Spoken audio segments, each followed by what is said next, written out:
I would like to call the Peoria Public Schools District 150 Board of Education meeting for September 9th, 2013 to order. Madam Secretary, would you please call the roll?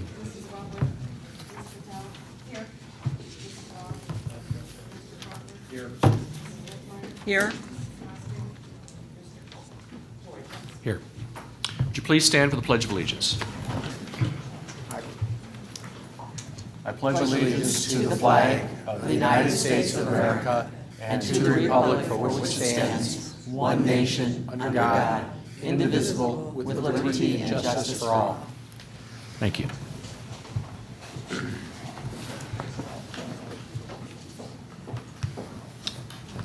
First on our agenda is the issue of awards and recognitions. Dr. Lathan.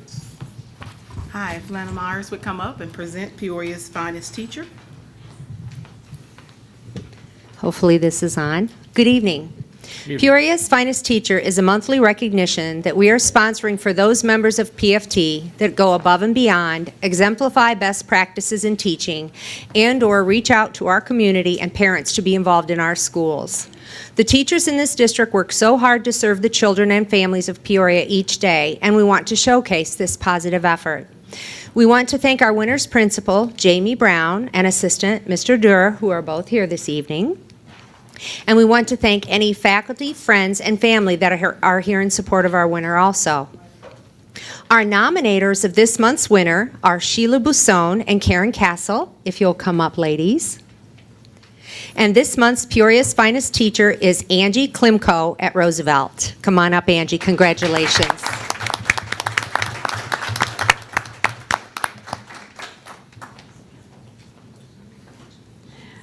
I don't do this very often. Positive reinforcements, excellent discipline, great organization, wonderful planning and time management skills, the ability to help team members when needed, especially during a medical leave when students had a number of different subs and needed as much help as possible. And most of all, the love of teaching and the love of students. Angie works hard to instill all good values and behaviors in her students and is appreciated for it.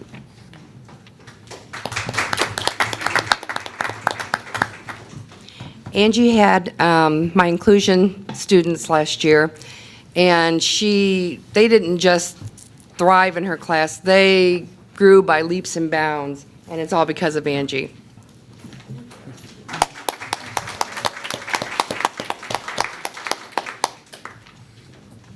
Thank you. I continue to strive to be a better teacher every year, so thank you. Congratulations to you. Thank you.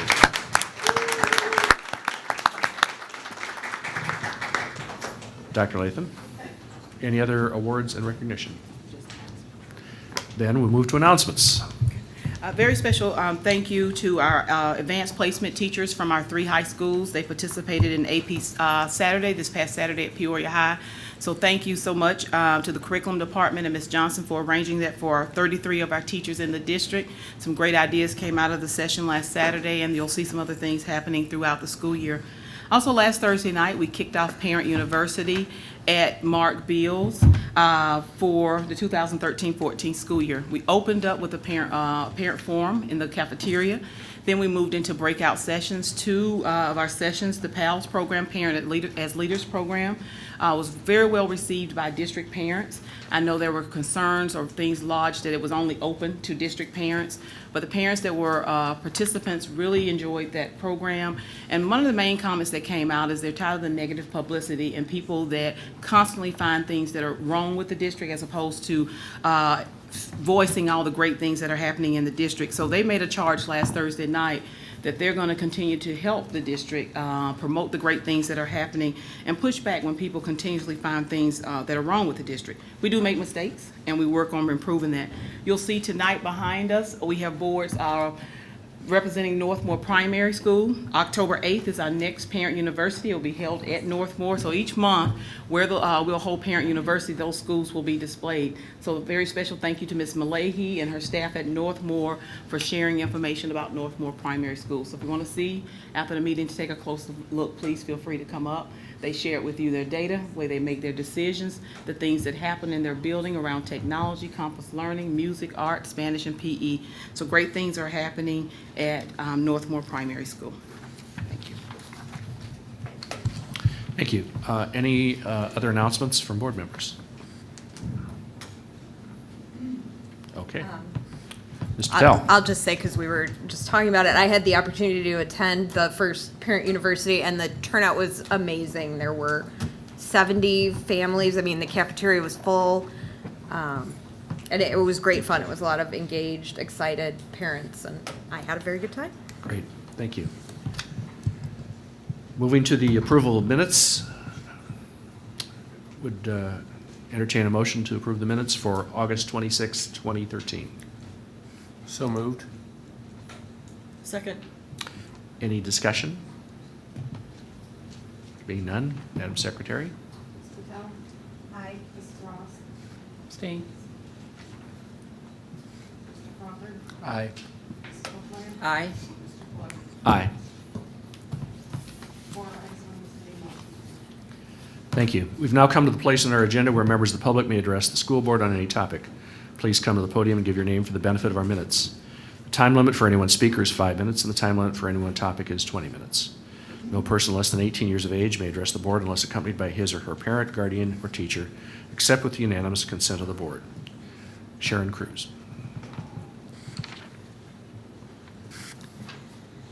The November 22nd, 2010 board minutes state that contracts over $25,000 should be posted on the website. The 2008-9, 2009-10 contracts are posted. However, a notice on the site states, last modified on November 7th, 2010. Why hasn't information for the last 3 years been posted? I should not have had to write a FOIA to acquire those lists. The 2010 minutes further state that web-posted records should include a listing of contracts over $25,000 for the current fiscal year, and that contracts should be added to the list as they are awarded by the board. Therefore, shouldn't the last 3 years of contracts be posted on the website along with a new list for this year, to which additions will be made after each board meeting? There seems to be a desire to avoid transparency, even when required by state code and district policies. During the same 2010 board meeting, the decision was made to end live broadcasts of board meetings. Mrs. Wolfmeyer contended that $5,000 to replace old equipment was the deciding factor. Amazingly enough, this year, $6,000 to purchase your new chairs was not a problem. I'm sorry to keep bringing up your chairs, but that charge sparked my interest in other purchases on Dr. Lathan's card. So far, I've discovered that Dr. Lathan spent $7,175 on beauty supplies and almost $50,000 on 60 retail purchases. I am assuming the beauty supplies are for Woodruff's cosmetology class. Did board members know not only the purpose, but also the need for those purchases? Secondly, why was $237 in taxes paid for products purchased in Peoria? Shouldn't the district's tax exemption have been used? Thirdly, why is the superintendent buying supplies? The beauty supplies are just the tip of the iceberg. It appears that some very expensive items are purchased with this charge card. Why doesn't the superintendent order supplies through the purchasing department? For instance, how could you justify a $4,275 charge card purchased from Best Buy online on July 12, 2011?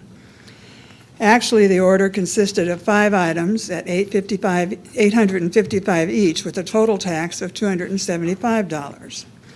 Have all the items purchased on the charge card for the last 3 years been inventoried? Among the many other curiosities, a charge of $15,740 to an online company called EA1education.com appears on the charge card statement.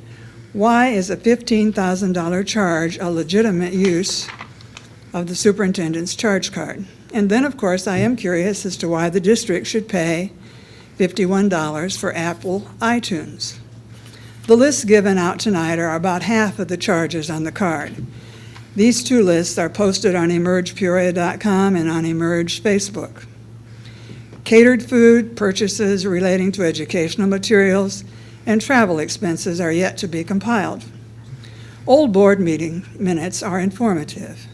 At the February 11th, 2013 meeting, after I had learned of 33 reversals of retentions the previous summer, I asked, who has the right to overturn a teacher decision for retention?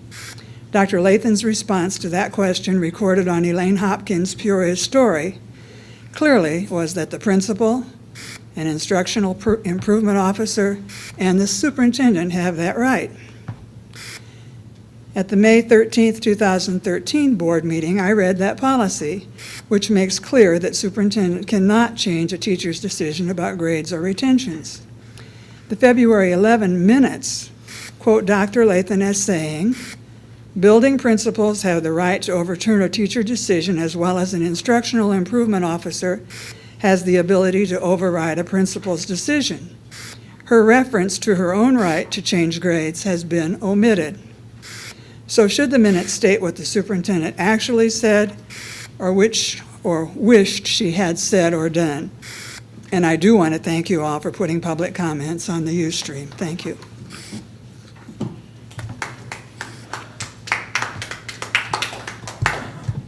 Terry Knapp. Terry Knapp, 922 West Wilshire Drive, Peoria. I attended, before I got here tonight, the Old Timers Board meeting for the Old Timers Baseball Association. Hopefully you've all received a copy of the letter that the Old Timers, representing 500 members, have stated regarding the green space at Peoria Stadium. It was also, I believe, the same letter was sent to the Park District. We hope that you take that under advisement and consideration, the different ways you can make that happen.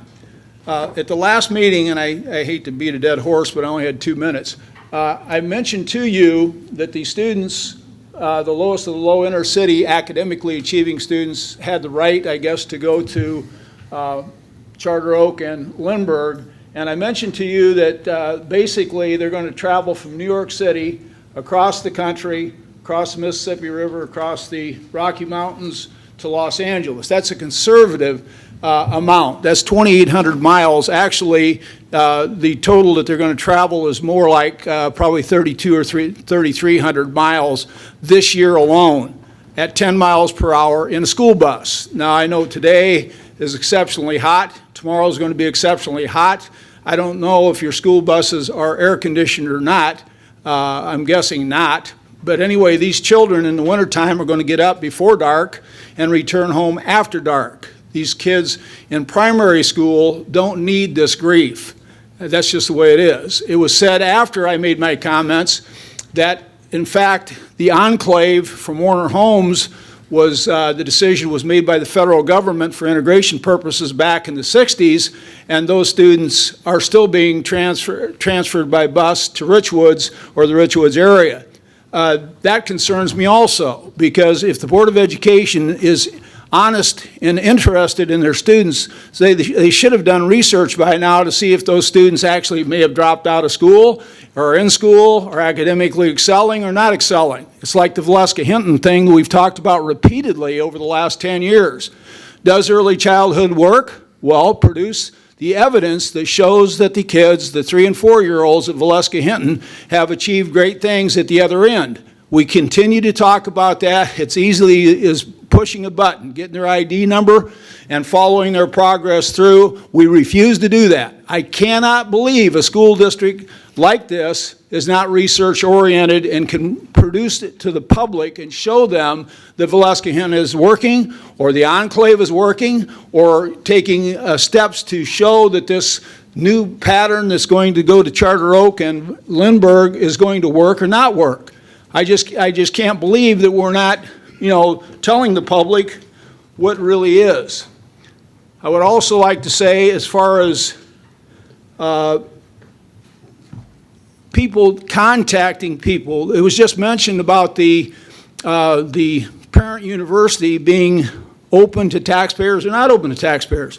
Our attorney sent a letter to a taxpayer in this community basically telling her that she and the representation of her daughter was not going to be accepted at the parent university because they were in a Catholic school. I mean, what is this?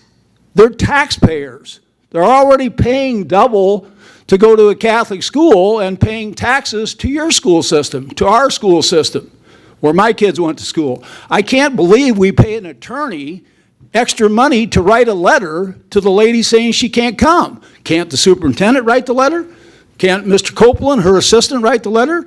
Mr. Cloyd wrote a letter, this week to a parent advising them, about things I find egregious, just in the format of the letter. But anyway, we don't need to have attorneys writing parents letters. I think that's just another bill we have to pay. Another thing I'd like to mention is that the credit card. I think the credit card situation that was just brought up requires an investigation. I think, and I'm asking you to investigate this. We had a principal that had 16 felony counts because of the way they used a credit card. It was done by the police department, it was done by the state's attorney's office, and we need to investigate this. We don't need to be paying taxes when we have a tax number to alleviate the problem of paying those taxes. Probably $1,000 in taxes were paid. We didn't need to pay that $1,000. We get, we just, as was said before, we spend money on things that we don't need to spend money on, and we need to educate the people around us to use their money more prudently. Thank you. Or our money, I should say. Salvatore Sierra. That's me. I wish you'd stop coughing. That's hard on my hearing.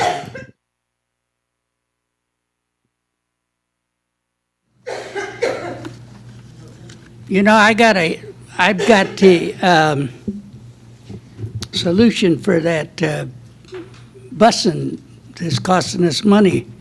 I'm going to talk to the PHA, and maybe we can move some of that public housing up there where those schools that people want to go to. And I'll be talking to the PHA on that account. And you're still, in my record book, you're still getting all Fs for your taking care of my business at the District 150. For one thing, you show poor maintenance at our physical plants. And I'd like to know how much we're paying these new lieutenants and the one captain and what their duties are. And the Lions at Central High are deteriorating. We call that Pride of Peoria, maybe the new part, but and the students and the teachers, but that the old building is deteriorating at the seams. I didn't work 50 years in construction without learning something about buildings and such. So you people, if you really want to do something that's correct, you should do something about that old building. I call it Old Grandma, the old building. And I don't mean to be disrespectful, but I tell it like it is. And so the Lions there are deteriorating. The cement, it's falling apart. The pedestal that one of them sits on, there's a big chunk out of that. You people must not even leave your air-conditioned offices or whatever and go visit some of these schools. I've never seen you in my travels, you know what I mean? Because I go visit the schools, talk to the teachers, and make myself known that I'm interested in all of the kids. My grandkids go to Manual. One's going to go to Central next year, I think. And I had my children, two of them graduated from Manual, and my oldest boy graduated from Spalding Institute. And we're losing some of our kids from the public schools. They're going to the parochial schools. And I'm not talking just Catholic schools. I'm talking about Lutheran and the Peoria Christian School, which is a good school too. Them are all good schools, you know what I mean? Peoria Academy, where one of the attorneys for the school boards sends their kids, you know. If District 1 was so hot, she'd be jumping to send her kids to District 150. And I don't blame her, you know what I mean? Because you people try to pull the wool over the public's eyes, and you know, you should be investigated. I really mean that, you know. And I hope you straighten up and fly right in the future, and quit sending these letters. Have your attorney sending them letters out. That costs us money, and you should pay for them. If you want to send a letter, pay the attorney. You know, see if you really want to get an attorney to send those letters out, and some other things. You know, you should take that money out of your own pocket, and instead of sending the public's money down the urinal. That's all I got for you tonight, but I'll be back to you the next meeting. And this 2 minutes on the second meeting, that's a bunch of bull. You know what I mean? You should take note of how the city council conducts their meetings, you know, in a real kind and gentle way, and with experience and courtesy. So I'll talk to you later.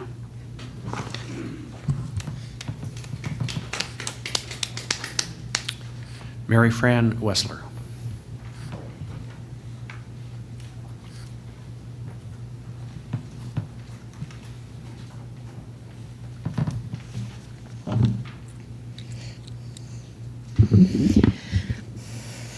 Good evening. Good evening.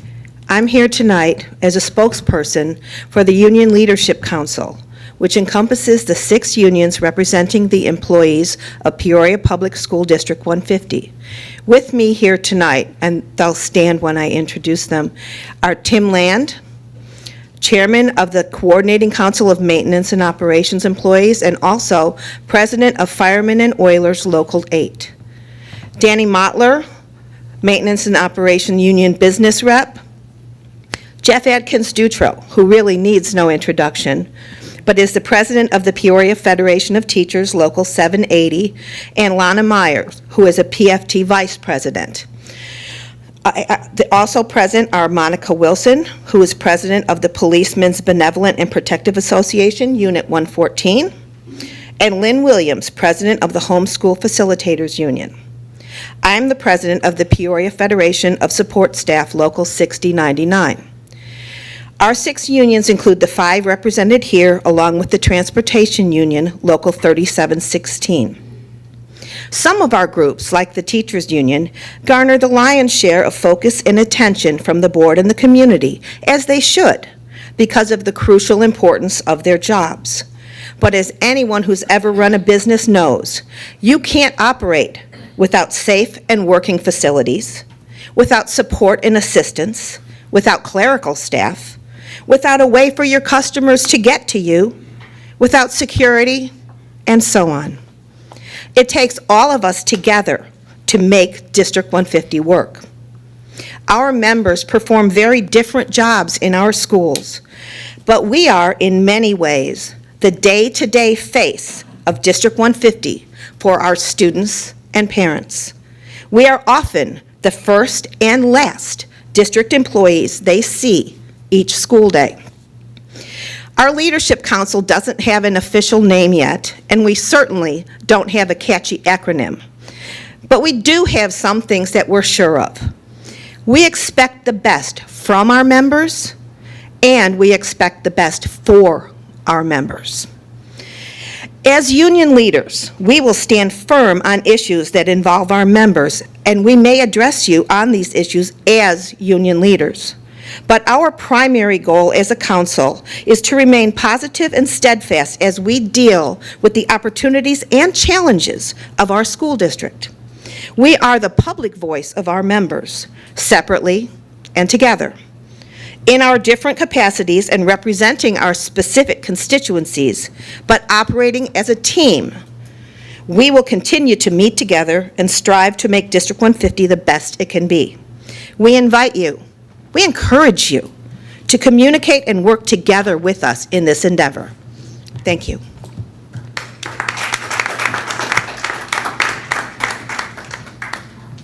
Thank you. Dr. Lathan, your response to those comments, please. Thank you to our union leaders for being here today. We stand, not only as the superintendent, but as the board, committed to continue to work with you. So you know, the door is always open. Please feel free. It goes beyond, like I said, the teachers' union, that the door remains open. So feel free to stop by. As it relates to other comments, we've said over and over again, parents made a choice to place their students on buses to drive from one end of town to the other. So parents exercise their right, and I know that keeps coming up, but we want to keep reminding people that parents made a choice as it relates to No Child Left Behind. Also, what was omitted tonight, as it related to the credit card purchases, the FOIA that was attached to the request shared that purchases on the superintendent's credit card is also for purchases for other district programs and individual programs. So it's not just the superintendent's credit card that she purchased those items. Very clearly, it was outlined in that FOIA that those are for other departments as well, and not only Woodruff, but other programs, books, iPads, you name it. So that is one of the things that was expressed as it relates to that particular FOIA request, and I'll talk about FOIAs later on. Thank you. Thank you.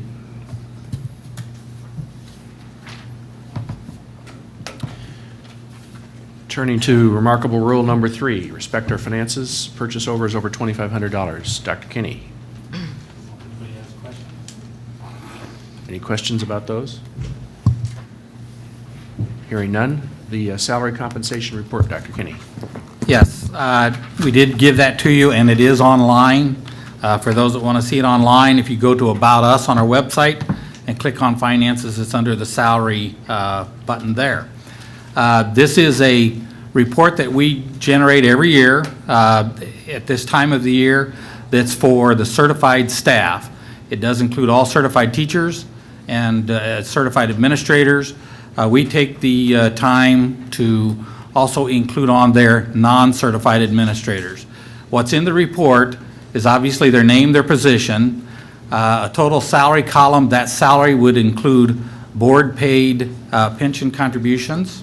It lists the vacation days, sick days, it lists bonuses, and in our report, bonuses would be, for the most part, it includes any attendance incentive bonuses, and then also the school improvement grant incentives. So you'll see varying amounts there. Annuities and retirement enhancements are both included. These are board-paid numbers, and so those are 0 in both of those columns. And then the other column, the last one, is other benefits, and this is all of our health insurance that the board pays. For the non-certified administrators, that includes their IMRF, Social Security, Medicare. It also includes dental and life that the board pays. It is, as I said, up on the website. It is a requirement by law, and it's due on the site by October 1st. I wanted to go ahead and present this. We also will be posting a report that's a very similar report. By the way, this report is FY13. We're following what they ask us to do. There is a similar report that reports anybody, certified or non-certified, administrator, non-administrator, that gets a total of benefits or salary that amounts to $75,000 or more. That'll be posted on our website. This is actually the second year for that report. It's required to be posted within 6 days of accepting the budget. We'll be passing the budget on September 23rd, so we'll have it posted by September 29th. So any questions on these reports? Any questions, comments? So the first report really is based on the history of 2012, 2013, and the Right. second report is what is anticipated to be paid in 2014. Right, and I should have pointed that out. That other one of $75,000 or more is actually part of the budget for this year. So it does include what we have listed for base salaries. We don't know about overtime. We don't know about other attendance incentives. So those aren't listed on that report like they would be on the report that we gave for the certified for last year. Questions, comments? None. Thank you. Item number 4, individual differences. Report of requests under the Freedom of Information Act and the status of such requests. Dr. Latham. Since our last board meeting report on August 12, 2013, we have received 10 new Freedom of Information Act requests. Of these new requests, 5 were filled. There were 4 pending requests noted on the August 12, 2013 board report. Those requests were filled. We've received 79 requests for this calendar year. I'd like to make a note that it, especially as it relates to Ms. Cruz and looking at spending, that since 2010, Ms. Cruz has completed 73 FOIA requests that are actually documented on record. Just so the public knows, it does take staff time away from other things as it relates to the district, because we get FOIA requests after FOIA requests. Even when the board responds back to a comment, then another FOIA request comes in. So just like that to be known also, the amount of time that we spend and taxpayers' dollars are spent on answering FOIA requests. Thank you. And where does the funding for that come from? Ed fund.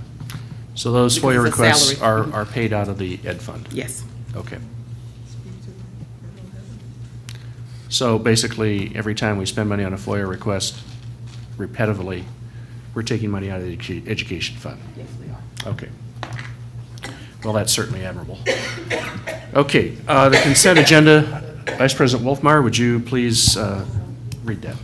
The consent agenda tonight consists, first of all, gifts to the school district. For this meeting, the total is $42,538.27.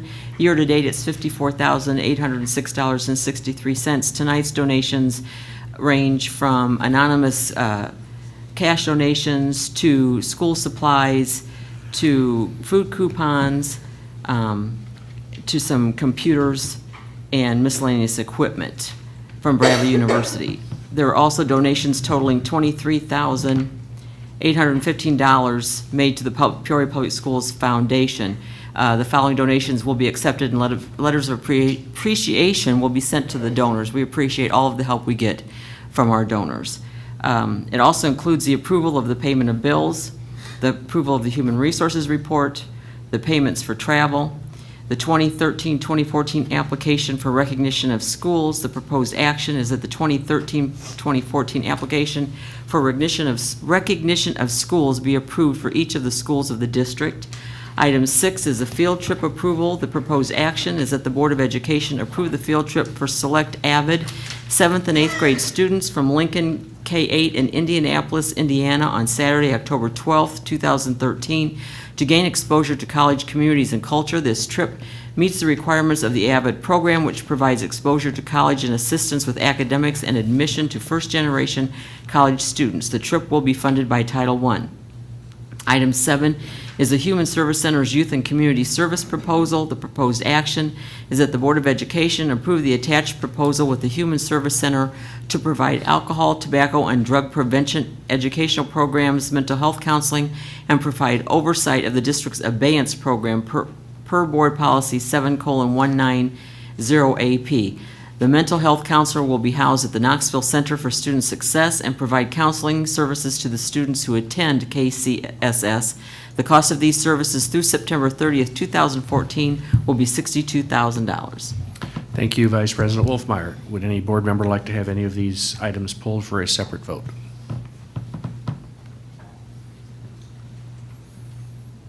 Could I then have a motion to approve the consent agenda? So moved. Second. Thank you. Any discussion? Questions? I have a few. Could you, Dr. Latham, describe the application for recognition of schools and why that is on the agenda, why we do that? It's another required annual report that's submitted to the state. Each school principal goes in and recognizes the paraprofessionals that are in their building, making sure that they meet No Child Left Behind standards, and then that information is forwarded on to the state. So all 27 schools have to submit their report on an annual basis. Okay, and then item number 6, the field trip. Could you just describe a little bit about what AVID is doing there and why that's Part of Avid, and last year you approved a trip for Peoria High. I think they went to Columbia, Missouri. This particular trip will provide an opportunity for the Avid students to meet representatives from 2 colleges. They're having a classic football game, so those 2 colleges will be there. They'll have an opportunity to go to the Indianapolis Children's Museum, and then also, like I said, meet with college students and recruiters as it relates to that. But part of Avid's requirement is field trips exposing students to colleges. 2 weeks ago, we held a college day across the district, and then our Avid schools, we had, for example, Peoria High Avid students went over and spoke to students at Franklin. But part of it is always putting them in front of college students and exposure to different activities also as it relates to college. So there will be a football game also incorporated for students to be able to participate in the bowl game, and it's played in the dome where the Indianapolis Colts, is that the right team, Joe? Where the Indianapolis I Colts think that's play. Lucas Oil Field. Yeah, okay, so that's where they'll be. And then number 7 is the continuation of the contract as it relates to not only the abeyance program, which is a district-wide program for students that have issues as it relates to drugs, and then also providing counseling service at the Knoxville Center. So we house that person there so they can basically serve 2 functions, the abeyance counselor program and then counseling at the Knoxville Center. Okay, thank you. Any questions, comments? Very excited our students are going to the Indianapolis Children's Museum, which is the largest children's museum in the world and has an excellent Dale Chihuly art glass exhibit that they will love and is just an awesome place. I'm very excited they get to go. Okay. Anyone else? There being none, Madam Secretary. Aye. Aye. Aye. Aye. Aye. Deliberation agenda, item number 8. Mr. Crawford? Yes, thank you, President Floyd. Item number 8, expulsions. Proposed action that the expulsions listed on the report dated September 9, 2013 be approved as presented. Second. Madam Secretary? Aye. Aye. Aye. Aye. Aye. Students expelled by the board are referred to by number, thereby ensuring privacy. Board action concerning the students has been decided in executive session. Thank you. That concludes our deliberation agenda. Any presentations or suggestions by board members this evening? Ms. Patel? You know, I know that the FOIA issue is frustrating and it is an expense, but that is the taxpayer's right by law, and we owe it to them to be as open as we can be. I think sometimes people are confused about what data about students they can and cannot get, and that sometimes adds to the workload. But I don't think we should be getting up in people's faces about FOIAs. On that idea, we post a different board packet to the web than is provided to board members, and there are a variety of differences between the two. But the one posted to the web is frequently without supporting materials, and we did that because printing costs are high and our board packets run to 90 pages. But I would like if we could look at that again, since Joni is posting 2 packets anyway, one for us and one for the public, and look at further supporting material that we could include on the board packet, because we get requests for that the next day anyway, some of these contracts and so on. Some of the material, like the Human Resources Report, isn't ready until just before the meeting, but I think we could look again at the supporting material we provide now that we don't have to actually print out 26-page contracts. We can just post them with the packet. So if we could just take a look at that and review how we're doing that, that would be great. I also am interested in that Valeska data, which I know we have a variety of reasons that it's difficult to get, but maybe as Ms. Tan gets up to speed, she could take a look at that and see what she can do with it. We never tracked that before. I want that No, I clear. understand. So that is creating something else, but I we have understand. not tracked it in the, how many years, 20 years, something years that it's been here. I just. It's, you know, it's something we've been talking about since I came on the board, and it would be valuable data if there was a way we could tease it out. So, And I would just add that I think it came up in the last presentation we had from Valeska on their programming and things of that NACE, nature. And yeah. And we talked about, being able to track these issues. And I mean, we have to know what is and what isn't working. It would also seem, excuse me, it would also seem that you'd have to have a population that did not attend that you would have for comparison. So it can't just be those students, it has to be the population of those students and those that were not students. no, I understand, because we've talked about it several times, there's a lot of difficulties with the data, but I'd like to find out what we can get and how we can look at it. Are we allowed to have a questionnaire that would say, give us an idea of what kind of early education the student has had prior to joining our schools? That way we could. Put it on the enrollment application. That's what I would do, because I mean, there are other kids that are going to be exposed to the NACE curriculum. And it's not just Valeska Hinton, so you're going to have some that are and some that aren't, and other learning centers and that kind of thing. I mean, I just, it'd be helpful. Yeah. It's going to be difficult data to figure that out. I Unless you understand, have some but pretty put it good this way, details. if it's difficult, let's just report on the difficulties and just give more detail on that as to why we can't. I know some of that's been shared before, but We both have 4-year-olds, so Yeah. of course, this is something we desperately want to know. I'd like to be tracking graduates of the entire school system, so there's another issue. See how they do. All right. Any other presentation suggestions by board members? Reports from board committees. Parent-teacher advisory committee meets Thursday. We're trying 5 o'clock as a meeting time. See you there. Anyone else? I think we'll have just as a heads up, I guess we'll have I'll have a policy meeting announcement at the next, Okay. just for the next board meeting to get active. And I do want to go back to just the statement about the FOIA. I do respond based on what board members also asked me to respond to share information with the public. So just want to go back to that. All right, thank you. There being no other business, motion to adjourn. So moved. We're adjourned.